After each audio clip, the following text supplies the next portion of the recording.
following program was provided by an independent producer solely responsible for its content. The opinions expressed do not necessarily represent the views of this station, its staff, board of directors, or underwriters. Hey everyone, how's it going? Welcome back to another episode of Sports Chatter TV. I'm Evan Medell, alongside my co-host here, Steve Atkinson. And tonight we're going to be discussing all four major professional sports. And Steve, let's get started here with a little NFL talk. During training camp right now, and coming out of Jets camp here, we have a story that rookie Geno Smith, the high draft pick for the Jets here, is outplaying Mark Sanchez. And according to a veteran on the New York Jets, he can do more than Mark Sanchez. What do you think about that? I mean, do I have to say it? Am I really surprised by this? No. I mean, look at Mark Sanchez. He has to have the least amount of confidence out of any quarterback in the entire NFL. I mean, past 2 seasons, he's had no confidence, and it's shown. And last season, obviously, didn't do him any good. Rex hasn't helped him out by switching up the offense or anything. And they're just kind of leaving him out there to dry. And he's kind of regressed as a player, I think. So I think overall, New York's sick of him and kind of looking to Geno. Yeah, I mean, definitely Sanchez's, confidence has been torn down the past couple seasons. But you see that Geno Smith's selection and the other quarterback selected in the draft, this past draft, the NFL is going towards the more mobile quarterback. You see Kaepernick, Robert Griffin, Russell Wilson, just to name a few. And Geno Smith is sort of along those lines. I think he's more can move around in the pocket more than Mark Sanchez. Spread out the offense. He supposedly has a better arm. I still think Mark Sanchez will start the season just because he knows the playbook better than Geno Smith. But to say that Mark Sanchez will hold the position of quarterback for the Jets the whole entire season is definitely a risk if you're saying that, just because I think Geno Smith will eventually overcome Mark Sanchez in, maybe 4 or 5 games in the season. If the Jets are faltering, I think Geno Smith gets the nod. Definitely, I definitely agree with you there. I mean, I think start of the season it's going to be Sanchez who's got the starting quarterback position because but look at Geno. Does he have a better arm? Yeah. Does he have better wheels? Yes. But I think it's a little early to tell right now. I mean, they still haven't even done live tackling yet, and like you said, I mean, Mark knows the plays and everything already, but I mean, he's got his own troubles. He's kind of synonymous with the butt fumble now. And I think when you're looking for more mobile quarterbacks, Sanchez is going to have a tough time with that on his record. Yeah, I think for whatever quarterback's in there for the Jets, their wide receiver depth doesn't help them at all. I mean, their best wide receiver is maybe Braylon Edwards, who they just signed off the streets, and maybe tight end Kellen Winslow, who they just signed. I mean, those aren't top tier wide receivers in the NFL. So I think whoever gets the nod there is definitely in for a rude awakening. I don't see the Jets having a good season at all. I don't see them making the playoffs. Whatever quarterback's My starting. prediction right now. So, I mean, we'll see what that story develops as training camp unfolds here. Moving on to another NFL story, the NFL Pro Bowl, probably the biggest joke of the 4 major professional sports, Pro Bowls or All-Star games. The Pro Bowl is really a pickup game, no defense. It's like 100 to 96 a game will end. They actually made a big change sort of along the lines of the NHL All-Star game. Now there's no more AFC and NFC distinctions, so there's going to be 2 captains, which are going to be Deion Smith and Jerry Rice, and they sort of pick like a schoolyard game, pick what players they want. I welcome this move, definitely. I mean, like you said, being a big fan of the NHL, I love watching the All-Star game, and I love the way they set it up. But I think this was kind of needed because, I mean, the Pro Bowl itself is definitely the least watched, at least for popularity. And Aaron Rodgers himself said, I think there's a lack of pride for the players who go there, so the players don't really see it as a big deal anymore. They just kind of see it as a resume builder. So I think having this change, I think they also decided to get rid of kickoffs and just start the ball on the 25-yard line based off of a coin toss. I think these are all good moves to try and gain some more popularity, and I think having the new schoolyard draft style is definitely going to help. Yeah, I mean, it's no longer going to be the top 3 quarterbacks from the AFC and the top 3 quarterbacks from the NFC. It's going to be the top 6 overall in the league. So I definitely think, it'll be tougher competition to see who gets those top 6 nods, because there could be, 5 quarterbacks from the AFC, 1 from the NFC, or vice versa, rather than 3 from each respectively. And, talking about the Pro Bowl, a couple of players who were probably up for Pro Bowl consideration this season suffered some major injuries. Percy Harvin of the Seattle Seahawks, Jeremy Maclin of the Philadelphia Eagles, and Dennis Pitta of the Baltimore Ravens, all season-ending injuries except for Harvin, who's out for the first, couple of weeks months, here. yeah. So, we can discuss each. Harvin, the offseason addition here for the Seahawks, signed the big contract, dynamic, offensive player, injury-prone. That's his Achilles heel per se. Definitely. Suffers, a hip injury and surgery out for 6 to 8 weeks at best. This is for the Seahawks. This has got to be devastating, just because the Seahawks great season last year, looking to build on it. Harvin just another offensive weapon here, and for him to go down, they probably had built him into a lot of their plays. Now they're sort of scrambling, trying to tweak their offense. And for Russell Wilson, this has got to affect him. One less dynamic weapon off the field for him. Oh, absolutely. Like you said, he's definitely an offensive weapon. They look to him as well as Lynch, who's their other main go-to guy. So I think if you're a competitor going up against the Seahawks, you gotta think, oh, he's gonna favor these guys. It just takes away one less asset. Granted, he's never had more than 7 touchdowns in a season, but he's a major yardage guy and he knows how to get open. So losing him to that hip injury is devastating. And as well, he's not even going to be ready for the start of the season. It's going to be halfway through the season probably that he makes a return if he's healthy. An argument, if you're a Seahawks fan here, is, we had a great season last year without Percy Harvin. Now we don't have him again, but it's not going to be that big of a difference here because we didn't have him last season.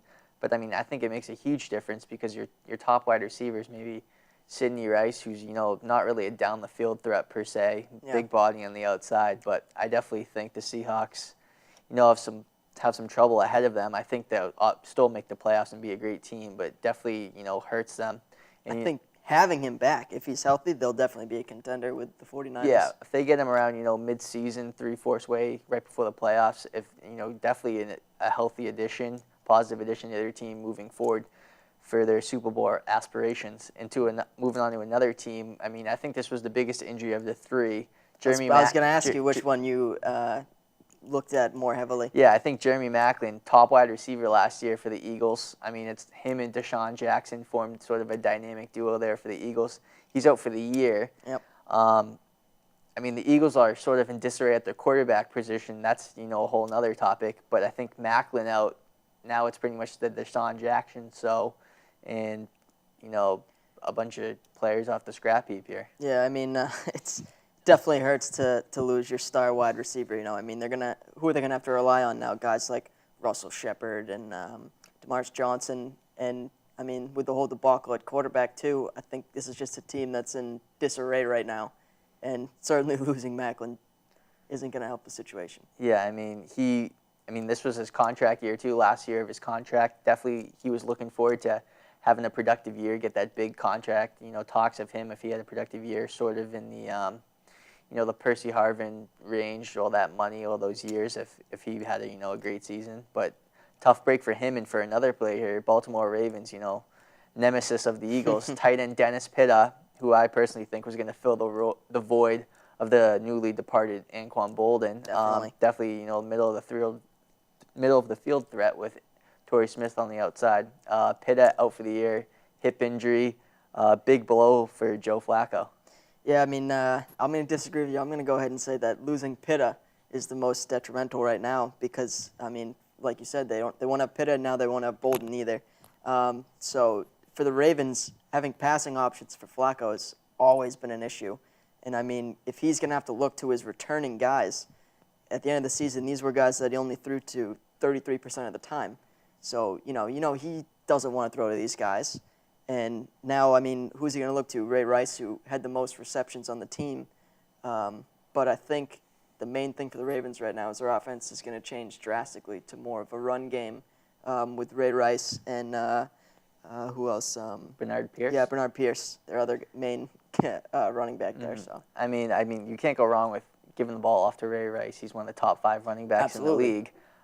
And I think for Joe Flacco, internally, he's not going to voice his opinion, but this has got to, kill him inside just because he got all the ribbing this offseason for the big contract and not being able to sign another wide receiver, another offensive weapon to help him, and now Pitta goes down, so he's at less weapons there for the Baltimore Ravens.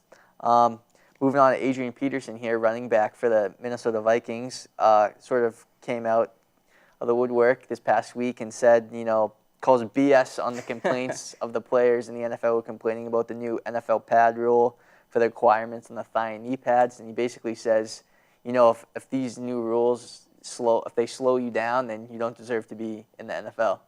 I think he's got a point, honestly. I mean, the NFL is all about safety right now. They're making a lot of different changes, especially with the pads and everything, and I think he's definitely right. I mean, these guys are wearing top-of-the-line gear. It's going to be the lightest thing possible for you to wear while still helping you out with the safety. So I think if you can't adjust your game to different gear, then you really don't belong to be there. Maybe you don't have the skills overall. Yeah, I mean, it's just a head thing. It's only a little bit more weight than the previous ones. I mean, I don't think it affects you that much. Although I'm not, an NFL player and haven't strapped on the pads, so I don't know if it really does affect them that much. I agree with Peterson here. I think it's sort of BS. Players just complaining to complain at this point. Oh, absolutely. I think it is. They're just trying to voice their opinion, even though nothing will come of it. Mm-hmm. But I mean, look at a movie like Invincible. Vince Papale. He had to change the gear because it was slowing him down. Oh, yeah, that's true. He had to throw on the quarterback pads there. He needed the smaller pads to stay mobile. Maybe these players do have a voice there. And touching on the last story here that we had this week, sort of came out yesterday. I thought it was one of the funnier stories I've seen so far in training camp. Kansas City Chiefs offensive coordinator comes out and says Alex Smith is the best quarterback in the NFL. I mean, I know he's trying, boost up his guys' confidence there, but that's a pretty outlandish statement. He's better than Tom Brady, Peyton Manning, Drew Brees, Aaron Rodgers. Do you consider him an elite quarterback? I mean, he lost his starting job last season, although, there's debate on whether he deserved that or not. I think he's in a good fit here in Kansas City with Andy Reid, the new coach there, but definitely not the best quarterback in the league. Absolutely not. For the reasons you just mentioned, is he up there with your Peyton Mannings, your Tom Brady's, actual elite quarterbacks, Aaron Rodgers? No. And it seems like every week we get another story about this. Oh, this is the best running back, the best wide receiver, blah, blah, blah. And I think they're just trying to gain publicity and hype their team up when overall I think it's just going to hurt them. Yeah, it's good. If Alex Smith, you got to be happy. You got the confidence of the offensive coordinator and maybe, chuck the ball around a little bit more, but definitely think we can both agree he's not the best quarterback in the league. Absolutely not. So, let's move on to a little Major League Baseball talk. The past couple weeks, it's all been filled up with the PED, stories. Mainly, the main player in that was Alex Rodriguez. And it's coming out that him and his lawyers are trying to reach a settlement deal with the Major League Baseball instead of a permanent ban from the game. Now, do I think he's going to get a permanent ban? No. As much as I'd like to see it, I don't think it's going to happen because it's a little tough to just outright get rid of the guy when he's never been suspended or had anything like that. It's going to be tough to just get rid of him. But I think hearing about this story and hearing about how MLB officials sat down with him and his lawyer and kind of gave him the evidence, or what they called the volumes against him, and connecting him to this biogenesis case, that it's not looking too good for him. And I think if he's smart, he'll end up taking the settlement for 50 games or so. Yeah, his lawyer, right when the story came out, he's like, we're going to, fight this. We're going to, Alex is going to be proved innocent. And then, next day the story comes out. They're trying to reach a settlement. So, I think the evidence against him has got to be, up to the roof here. I'm sure it's enormous. And, if you're the Yankees, you're kind of hoping that he does get permanently banned and his contract is voided. That's, the other side of the story here. They'd, be out of having to pay him $100+ million here. And if you're other teams in the league, I think you have to hope he gets suspended rather than permanently banned, because the Yankees are going to have all that, spending money. Definitely. Like you said, Yankees are going to want this ban because it's basically a get-out-of-jail-free card. They don't have to pay him the money, but they also have all this money to work with now. And now they have the opportunity to, look to some new infielders, new outfielders, new bats, and they won't be tied down by A-Rod. So if you're a Yankees fan, you really want this. And like you said, if you're another person or a team from the AL, you're going to want them to keep A-Rod on the roster. Yeah, you hope he would, just because I think, one, because, like we said, the money, two, the circus that comes with him, and Oh, his absolutely. all this drama and whatnot. So if you're like you're another AL East fan of the Baltimore or the Red Sox, you're hoping that he gets suspended rather than permanently banned. Absolutely. I mean, part of me, obviously, being a Red Sox fan here, I don't want to see the Yankees playing well or doing well, but I think it'd be great to get a new fueled rivalry. If they do end up banning A-Rod and having all this money, then they can start over. Because, I mean, this is basically what the Red Sox did a couple years ago, getting rid of Beckett, Carl Crawford, Punto, guys that were really weighing them down and kind of allowed them to make these moves to be where they are now and have the best record in baseball. Yeah, I mean, the contract itself is another debate. Like, why are these players deserving of these lengthy contracts? This It's enormous just amount absurd. of money. I mean, this contract, $250 million for all those years, is absolutely ridiculous. And you just touched on the Red Sox here. I mean, the MLB trade deadline just passed.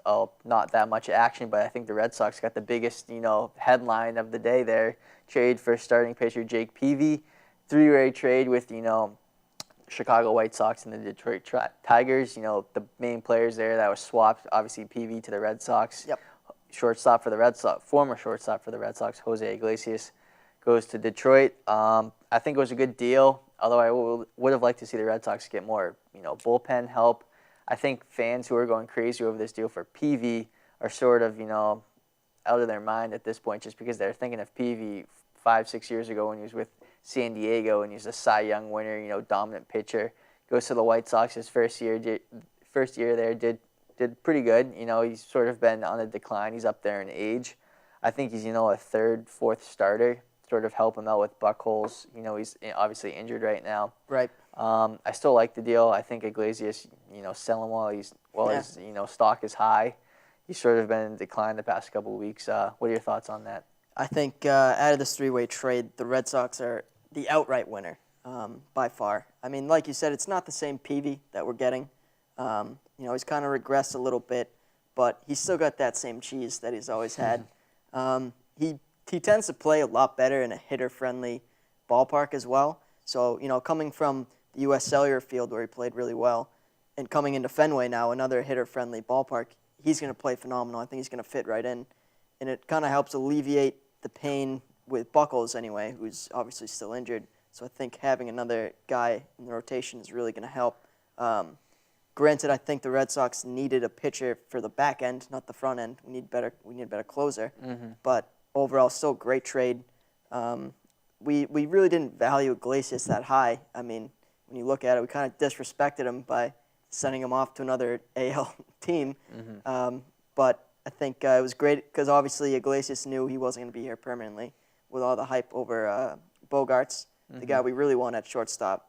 So I think overall, Red Sox really made out on this trade. Yeah, I mean, just the talk leading up to the the end of the deadline here was you had maybe Cliff Lee from the Phillies come to the Red Sox, but in return the Red Sox, reports of them they would have to give up Jackie Bradley Jr. Yep. Seen to be the eventual replacement for Ellsbury out in center field. Will Middlebrooks maybe, Bogarts like you just said. I think that would have been too high for Cliff Lee, who's even I think maybe 1 or 2 years older than Jake Peavy. Yep. I mean, Peavy's he's a grizzled vet, definitely. Oh, for sure. He's been pitching forever. Yeah. You give up, Iglesias, definitely showtime there at shortstop with his definitely considered a Gold Glove caliber. Oh, for sure. His hitting, he's been, unbelievable this season, but he's not seen to be, a middle of the pack hitter here with high power. He's sort of, shortstop, I guess. And to touch on the Red Sox, we said they're probably a winner of the trade deadline. I think we can agree. Absolutely. I think we can agree that Detroit's definitely a winner. They get Iglesias, and they don't have to give up that much. They get a shortstop for the future. Maybe a loser of the trade deadline here. I think we can definitely say Pittsburgh Pirates. Leading the league in wins, and reach the playoffs for the first time in forever. Yeah. And they don't even make a deal. Defensively or offensively. Like you said, I mean, they weren't even looking for any potential people to bring into the organization. Granted, they're doing all right now. Like you said, they have a great record. But I think if you're trying to improve this ball club, you got to start looking out to the future and looking at these young guys who are still, in the AAA and the AA, and possibly out into the league as well. And to just kind of pass over that I think it could come back to haunt them. Yeah, I mean, usually the Pirates here, they're sellers at the deadline. Yeah. And this year, they're probably a buyer, and they just sort of sit on their hands. I mean, I still hope they reach, the playoffs. I think it'd be a great story for Major League Baseball because they haven't been there in, like I said, forever. And, a team that was probably a seller or should have been at the trade deadline this season, Miami Marlins, in last place, last in hitting. A story came out. I thought it was a pretty interesting story. I hadn't heard much about it. Hitting coach Tino Martinez, sort of famous from his Yankee days when he was playing with the Yankees. He was fired as their hitting coach this past week. It comes out that he had the side of the story that the Marlins presented was that he had, physically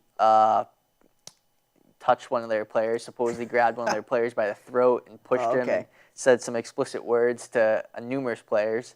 And, Tino Martinez comes out, and his side of the story is that, in batting cages after you hit, it's customary and routine and part of baseball, as he says, is to pick up, the loose balls around the cage and throw them back to, the pitcher there.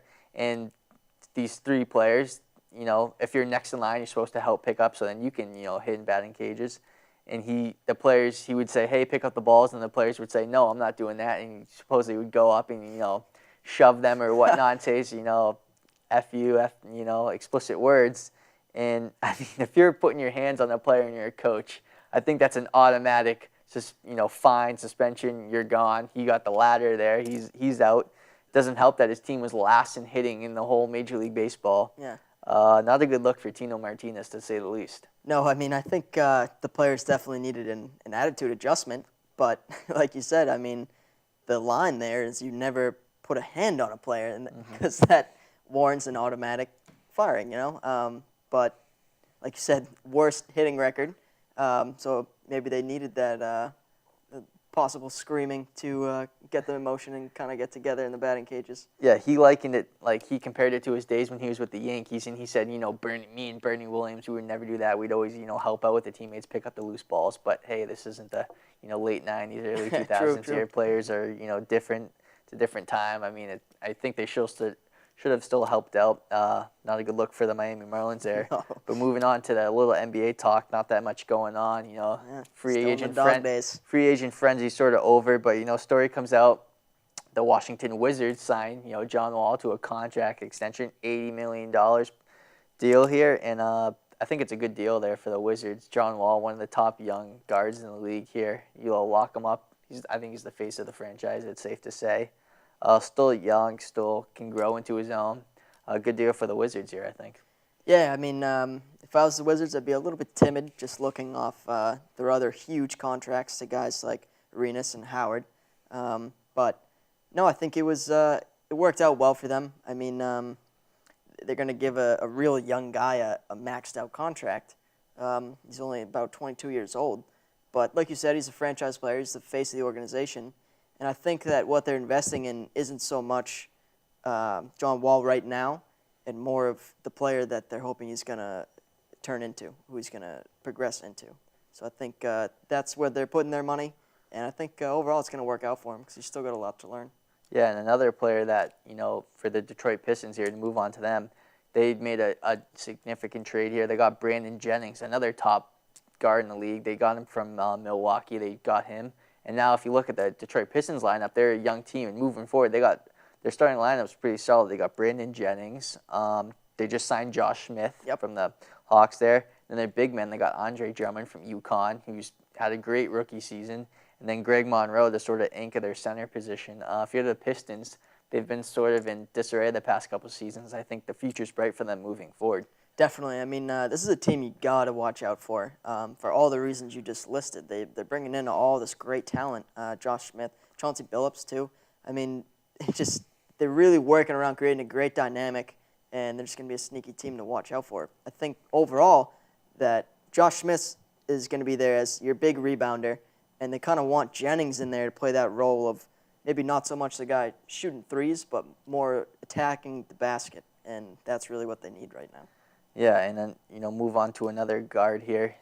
Jeremy Lin of the Rockets comes out that, his documentary, Linsanity, is coming out.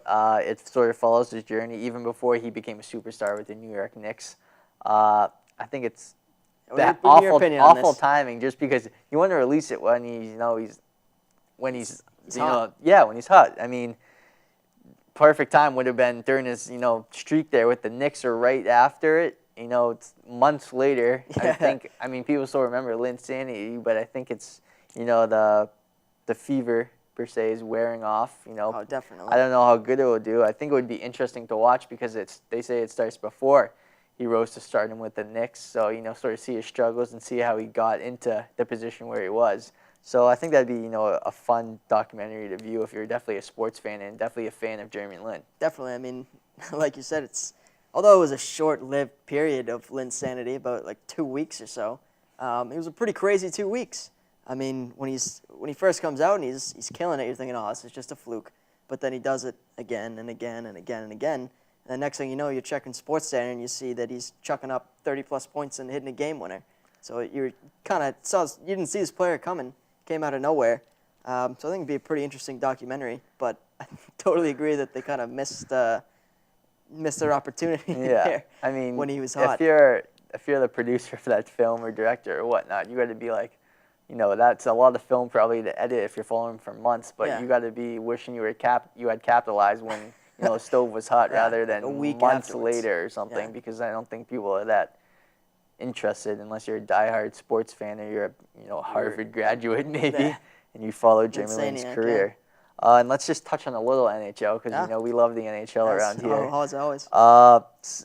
San Jose Sharks have been making some moves. They just signed Joe Pavelski, who Yep. just was invited to Team USA camp for the 2014 Olympics. They signed him to a 5-year extension. Great move by the Sharks. Young center. Right now, I think it's the Joe Pavelski and Logan Couture Sharks rather than the Joe Thornton, Patrick Marleau Sharks. I think changing of the guard has occurred there. I think it's a Definitely. younger team, and they definitely have a lot to look forward to moving forward, especially with Antti Niemi in net. Definitely a young goalie. So Pavelski, good signing, I think. Great signing. For all the reasons you just mentioned, I think with Joe and Marleau, I think being the older grizzled vets, they're going to start to fade out a little bit, but still great team leaders. So they're going to help out Joe and Couture and help these guys to really get a great team dynamic going. And like you said, they're a really young team. I'd be really worried about them in the future. Yep, and another story coming out, as a Bruins fans, we don't like to hear this, but Blackhawks signed Coach Quenneville to a 3-year extension. Yeah, Quinny. So more Quenneville there and behind the bench for Chicago. Yeah, unfortunately. Definitely ecstatic if you're a Chicago fan, just because Quenneville has led them to the playoffs and beyond here, obviously because they won the Cup. Definitely a good move by the Blackhawks organization. Yeah, I mean, you had to know that signing was coming. I mean, like you said, the guys brought him to the playoffs every single year, and 2 Stanley Cups under his belt. But as a Bruins fan, after that devastating loss, it would have been nice to see Tortorella or someone like that go to Chicago and kind of ruin that foundation that's been put forth. But I think if you're a Blackhawks fan, you got to be really ecstatic about this and really excited about next season. I mean, I think this sort of raises a question. I think just in sports in general, Yeah. if you're a coach, do you deserve these? Their coaches are getting more and more money paid to them. I mean, obviously, coaches have a great deal in leading their team, organizing their practices, recruiting. If you're a college coach, so on and so forth. But ultimately, it comes down to the players, correct? So Absolutely. So how much do you think coaches are getting paid?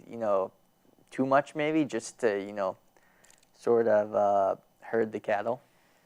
I think that's a great way of putting it. I think that they're getting the salaries that they're getting to allow so that the players aren't getting that complex in their mind, thinking, oh, I make more money than you do. Like, I'm not going to listen to you. But it's definitely players first. I mean, look at an organization like the Patriots. Who's the face of the Patriots?